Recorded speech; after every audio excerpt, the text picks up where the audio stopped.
Vivemos em um mundo onde a onda de terror e desastres tentam roubar a nossa paz, onde o mal sempre está tentando prevalecer. Mas vemos pela palavra de Deus desde o Antigo Testamento que o cuidado de Deus para com aqueles que o temem e o buscam é muito real e permanente. Fique atento a mais um programa Encontro com a Palavra. Aqui apresentamos a palavra de Deus como resposta a todas as mais difíceis questões da vida. Agora com você, Pastor Edson Bruno.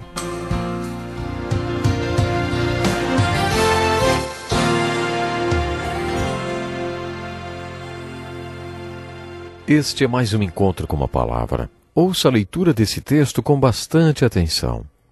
A mão do Senhor estava sobre mim, e por seu espírito ele me levou a um vale cheio de ossos. Ele me levou de um lado para o outro e pude ver que era enorme o número de ossos no vale, e que os ossos estavam secos. Ele me perguntou: Filho do homem, estes ossos poderão tornar a viver? Eu respondi: Ó soberano Senhor, só tu sabes. Então ele me disse: Profetize a estes ossos e diga-lhes: Ossos secos, ouçam a palavra do Senhor. Assim diz o soberano, o Senhor, a estes ossos: Farei um espírito entrar em vocês e vocês terão vida. Porei tendões em vocês e farei aparecer carne sobre vocês e os cobrirei com pele. Porei um espírito em vocês e vocês terão vida. Então vocês saberão que eu sou o Senhor. E eu profetizei conforme a ordem recebida. Enquanto profetizava, houve um barulho, um som de chocalho, e os ossos se juntaram, osso com osso. Olhei, e os ossos foram cobertos de tendões e de carne, e depois de pele, mas não havia espírito neles.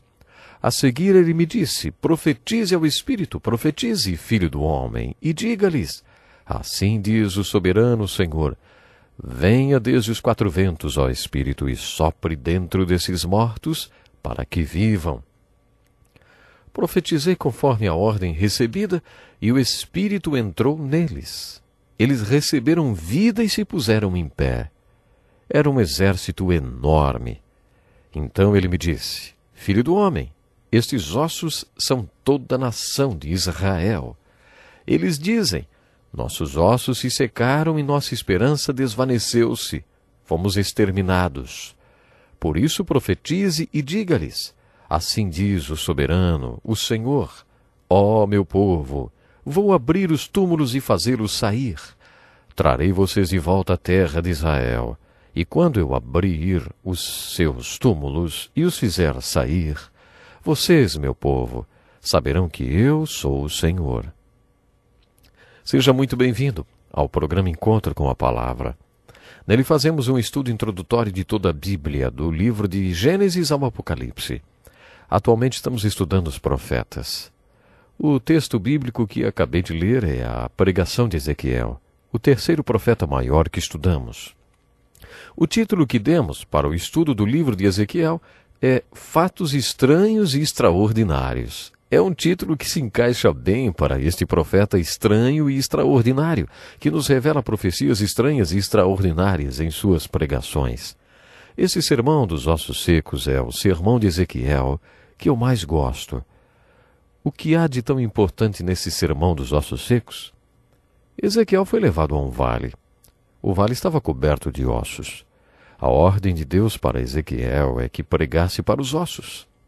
Agora consigo entender por que o Billy Graham pregou para os jacarés nos pântanos da Flórida quando era estudante e estava aprendendo a pregar. Também já ouvi falar de pregadores do interior que pregaram para o gado e outros animais. Mas acho que o desafio de Ezequiel era ainda maior. Pregar para ossos secos não vale. Havia muitos ossos e estavam todos secos. Muitas vezes este é o desafio de um pastor e é assim que ele se sente, pregando para uma igreja cheia de ossos secos em pleno domingo pela manhã.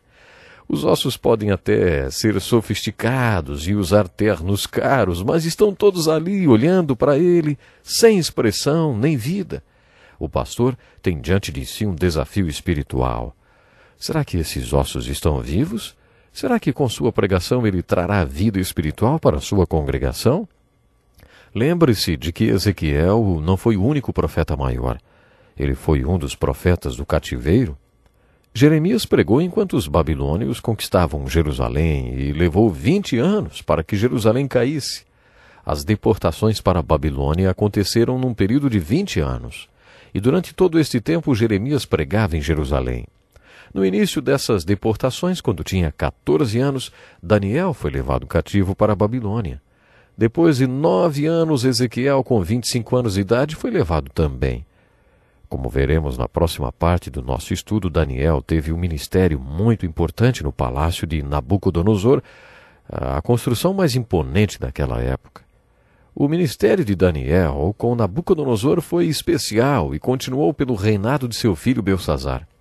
Depois Daniel ministrou para Dário, da Médio-Persa, e também durante o reinado de Ciro o Grande, e depois que os persas conquistaram a Babilônia. O ministério de Daniel, voltado aos reis em palácio, era muito especial. O ministério de Ezequiel era mais difícil. Ezequiel foi chamado para ministrar para seus companheiros de exílio que estavam com ele na Babilônia. O ministério de Daniel, por exemplo, era voltado aos reis, em palácios. Mas Ezequiel ministrou nos campos e trabalhos escravos. Hoje também temos homens santos e consagrados ministrando bravamente em campos russos da Sibéria.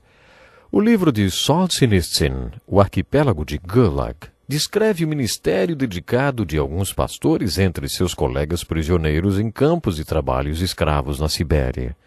Foi um contexto como este que Ezequiel foi chamado para ser profeta. A morte espiritual do povo de Judá era seu maior desafio. Como castigo pelo seu pecado de idolatria, o povo de Judá tinha sido exilado para a Babilônia. A marcha de morte para a Babilônia não foi suficiente para trazer um reavivamento espiritual para o povo. O moral deles estava constantemente baixo. O ministério de Ezequiel visava pregar para aqueles cativos ultrajados e desanimados. Deus não queria que o povo de Judá ficasse sem revelação, por isso comissionou Ezequiel para pregar para o povo de Judá durante o cativeiro. Falando alegórica e espiritualmente, o povo de Judá era como ossos secos. Deus lançou um desafio para Ezequiel. Ezequiel, você acha que esses ossos secos podem voltar a viver? A Bíblia mostra que Deus desafiava seus profetas com visões. Ele perguntou, Elias, o que você está vendo? Jeremias, o que você está vendo? E perguntou a Ezequiel, Ezequiel, está vendo todos esses ossos secos? Você acha que eles podem tornar a viver? Ezequiel não diz, sim, eu tenho fé para crer que eles podem voltar a viver. Ele diz, só o Senhor sabe. Só o Senhor sabe se eles podem voltar a viver. Ezequiel não comprometeu sua palavra, porque, na verdade, ele não cria que aqueles ossos pudessem se tornar em corpos vivos. Então Deus disse, profetiza esses ossos. Deus estava dando uma visão a Ezequiel. Ezequiel estava tendo uma experiência com Deus e começou a pregar para os ossos. Depois de algum tempo, Ezequiel conta que ouviu um barulho como de chocalho e os ossos começaram a se juntar. Os ossos se juntaram formando esqueletos. Ezequiel já tinha uma congregação de esqueletos galopantes, sem tendões nem carne. Como tantas igrejas hoje em dia, né? Mais uma vez Ezequiel recebe a ordem. Pregue. Quando ele pregou, tendões e carne se formaram sobre os esqueletos. Eles passaram a ser um monte de corpos. Uma vez um pastor falou que a igreja dele seria a primeira a ser arrebatada, porque o Novo Testamento diz que os mortos em Cristo irão primeiro. E se os mortos em Cristo vão primeiro, significava então que a igreja dele iria primeiro, porque ele diz, a minha igreja parece que todo mundo é morto. Incrível, né? Bom, mas Ezequiel estava com um exército de esqueletos cobertos de carne e músculos. Mas ele ainda não podia responder à pergunta que Deus lhe havia feito. Esses ossos podem voltar a viver? Aqueles corpos ainda não estavam vivos? Eles ainda não respiravam? Aí Deus ordena, pregue para que respirem. Neste ponto de fôlego, de respiração, o Espírito Santo entra em cena. A respiração, esse fôlego, é a mesma coisa do Espírito. Encontramos aqui mais um princípio bíblico. Sem o Espírito Santo, o pregador tenta o impossível. Jesus disse, para o homem é impossível, mas para Deus todas as coisas são possíveis. Qualquer profeta verdadeiro sabe que se o Espírito Santo não estiver sobre ele, conduzindo e dando-lhe a sua unção, tudo que o profeta tentar fazer será inútil. É isso que está sendo ilustrado aqui. Pregue para o Espírito. Quando Ezequiel profetizou para o Espírito, o fôlego veio sobre aqueles corpos e eles se tornaram um exército poderoso. Você vê as aplicações que podemos tirar desta pregação tão importante de Ezequiel? A principal lição é que Deus está dizendo: eu levarei você de volta para casa. A mensagem que eu quero que você pregue aos cativos desesperançados de Judá é que daqui a 70 anos eles voltarão para casa. Vocês acham que Deus não tem poder para isso? Ah, Ele tem. Deus me deu uma visão, eu vi o vale de ossos secos e Deus disse: pregue para esses ossos podem voltar a viver. Ezequiel. E eu disse: não sei. E Deus falou: pregue. Então eu preguei. Quando preguei a palavra, os ossos se juntaram e depois passaram a ter músculos e pele. Depois, quando eu preguei e pedi ao Espírito que ungisse minha pregação, o Espírito veio sobre aqueles corpos. A aplicação principal da pregação de Ezequiel é: eu posso e eu vou restaurar vocês desse cativeiro. Eu posso e eu vou tirá-los da Babilônia e levá-los de volta para a terra de vocês. Vou restaurar a sorte de Israel. Essa é a principal aplicação deste importante sermão de Ezequiel sobre os ossos secos. Enquanto estudamos o Velho Testamento em nosso programa Encontro com a Palavra, fico desafiando você a buscar em cada aula uma aplicação para a sua vida. Isso é muito importante, principalmente quando estudamos todas essas grandes pregações dos profetas do Velho Testamento. O que isso significou para aqueles que ouviram este sermão? Sempre que você quiser encontrar a aplicação de um texto como este, faça você mesmo a pergunta: o que tudo isso significa para mim? Que aplicação posso tirar para a minha vida? A aplicação que podemos tirar desta lição é: enxergue o desafio da obra de Deus no mundo. Qual é a obra de Deus no mundo de hoje? Nos dias de Ezequiel, era o retorno do povo de Judá do cativeiro babilônico. Qual é a obra de Deus hoje? Hoje o Cristo vivo está construindo sua igreja. Edificarei minha igreja e as portas do inferno não prevalecerão contra ela. É isso que Deus está fazendo hoje. Como é que Cristo constrói sua igreja? Primeiro ele alcança os perdidos, depois de alcançados, os ex-perdidos tornam-se parte da igreja. Pode ser que eles não tenham muita vida espiritual, logo que se tornam parte da igreja. O desafio então é: será que esses ossos podem voltar a ter vida? Essa é a segunda aplicação desta importante mensagem de Ezequiel. A pregação do Evangelho constrói a igreja, dá vida real. Mas o tempo acabou. Até o próximo programa. Que lição importantíssima. Obrigado, Pastor Edson Bruno. Prezado ouvinte, coloque em prática o que você ouviu aqui. Sem dúvida, sua vida será grandemente abençoada. Este é um estudo escrito pelo Dr. Dick Woodward, na voz do Pastor Edson Bruno. Escreva-nos e solicite o material.